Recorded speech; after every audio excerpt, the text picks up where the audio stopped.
Ish kryeministrat Hashim Thaçi, Ramush Haradinaj e Avdullah Hoti ka marrë për ilustrim kryeministrin në detyrë Albin Kurti tek ka folur për funksionimin e qeverisjes së tij.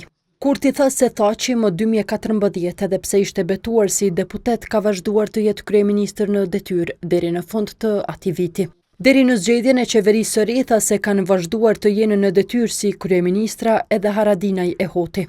Pra në historikun tonë të formimit të institucioneve, kemi shembuj nga e kaluara, kur një qeveri e udhëhequr nga PDK, ndonse me kuvend të shpërndarë, një qeveri e udhëhequr nga AK, ndonse e dorëhequr, dhe një qeveri e udhëhequr nga LDK, ndonse shpallur si e jashtëligjshme, kanë qëndruar në detyrë deri në formimin e qeverisë së re.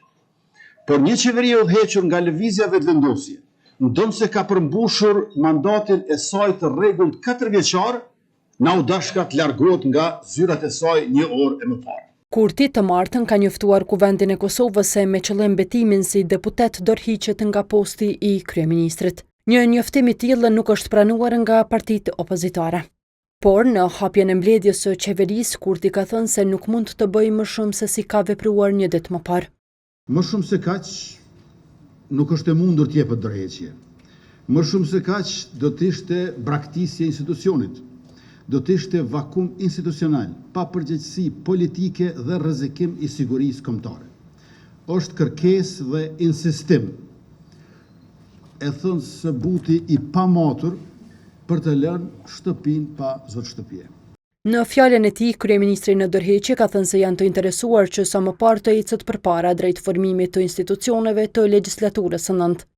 Por pas mbledhjes së qeverisë, ministri në detyrë i financave Hekuran Murati nuk ka treguar nëse kanë votat për konstituimin e kuvendit e formimin e qeverisë. Murati ka mohuar se votat e së martës për raportin verifikues të mandateve prezantojnë ato që kanë si parti fituese zgjedhjeve të 9 shkurtit. Procesi votimit djeshëm ka pasur të bëjë me një çështje procedurale ku rëndom kanë votuar gjitha subjektet, gjitha grupet parlamentare, gjithë deputetët. Pra ajo nuk është kurrfarë vërtetimi apo shpërfaqje se sa vota apo kush sa vota ka. Seanca konstituive e Kuvendit të Kosovës është ndërprer pak orë pasi ka filluar të martën pas mosmiratimit të raportit për verifikimin e mandateve të deputetëve.